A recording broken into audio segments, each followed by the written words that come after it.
So here with me is Jamie McCandless, one of the owners of DACG Inc. What does DACG stand for? DACG stands for, DNA, company that's over 30 years old, is Donnie and Al. That's my father-in-law is Al, and his original partner after Al graduated from UCF was Donnie. Oh, wonderful. Shortly after they founded the company, Donnie passed, but Al kept the name throughout the last 30-plus years. Well, I love it. Well, welcome to Thank the you. NAWIC Orlando booth. Thank you. So we just thought it'd be fun to get you over here because, of course, Addis, being a member of NAWIC, she's always talking about you guys, and I thought it would be fun to get the male perspective today. We're always talking to the ladies, and so you also co-own it with your wife, correct, Heather? Actually, I'm not an owner.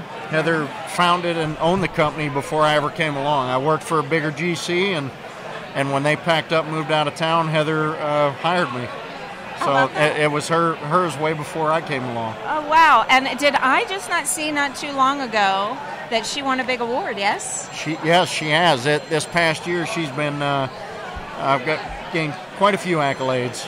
From the OBJ, specifically, I think is what I saw. Yep. Was that you're on the top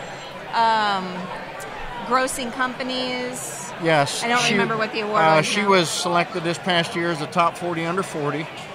Which was something she wanted to, she was kind of looking at but never went. So I submitted and nominated her, and she was selected for it. Oh, that's amazing. And also like the #1 woman-owned business in Central Florida.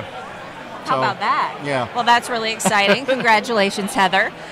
So tell me a little bit about DACG and the work that you do here. You're a GC, yes? Yes, ma'am. All right. Yep. So tell me a little bit about that. So we're a woman-owned minority contractor. Started years before she ever went after the designations, but we do things a little unorthodox from the other general contractors. We self-perform a large portion of our work. We own a lot of our own equipment, and we just keep evolving. Heather has ideas, and we all kind of collaborate with it. We have an executive team. We hired Shane Wolf this last year, and he's been a great asset to our team. Addis was a great addition to our team, and every time there's like a hole in a lot of the things that we're seeing, Heather has an idea and researches it, and we invest in it, and if it works, it works, but she's very quick to pull the plug if it's not. So very, very smart decisions on her part. We just recently started producing our own concrete, so instead of just forming it, placing it, finishing it, we now produce it.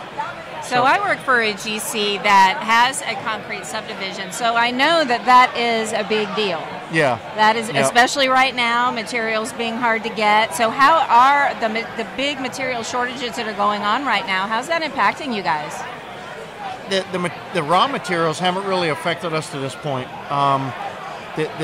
When we have to utilize subcontractors and things for like polyiso insulation for roofs on our CM jobs, that's what seemed to have impacted us the most.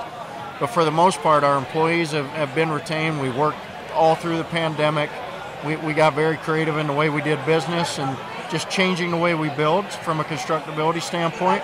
We changed the way we did things and got very creative, and that part hasn't, but it seems to be affecting us more now than it was through the pandemic. Yeah. I know that's kind of, I'm sure everybody else is seeing it, but you can't get small little things like screws or fasteners to do a whole assembly. So it's kind of hit or miss. Yeah. But for the most part, on our own stuff, that's why we started the concrete business. And her father started it the same way 30 years ago as every business venture he started was in a down economy. So he said it would never affect me again, and Heather has the same viewpoint. Wow, that's awesome. Yeah. Well, I know that Heather, Addis always appreciates the support that you guys give to her. From kind of looking through that lens, what do you see for women in the industry moving forward? You have a unique perspective because you're married to a woman in construction, and you have women working in your company. So what's your viewpoint there? I probably have a different viewpoint. I would not be where I am today, or our company, without women. Not just my wife because she's my wife, but because of Addis, our assistant project managers. Just naturally, women are more organized and can multitask. Men can. I'll be the first to say it. We can't, and it's a perfect fit for construction. because it's not the same every day. If a wrench is thrown into your typical work day or the way you do things, they're more adaptable to be able to take it in stride and move on with it. Yeah, I think there's a good balance, right? And I think absolutely. We all come to the table with different talents and skills and strengths, and men are going to be different than women, and that's good, right? Yes. That's a good thing. So I think any time that you can get an equal playing field, it just makes for a better balanced business, and it sounds like you have tapped into that in a big way. That's awesome. Well, and our clients say the same thing. You know, it's we work for a lot of female owners representatives, and it's a great collaboration to come in. I mean, people who select us on committees, they're used to seeing 5 men presenting.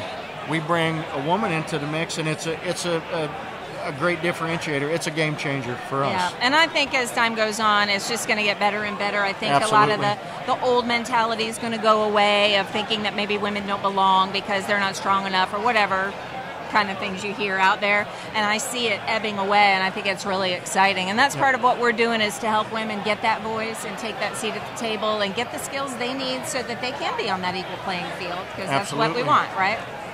That's what it's all about. So, well, Jamie, thank you for taking a few minutes to chat with us here at the booth, and I hope you enjoy the rest of the expo. Well, thank you for the opportunity. It's great speaking with you. You too. Appreciate it. Bye-bye.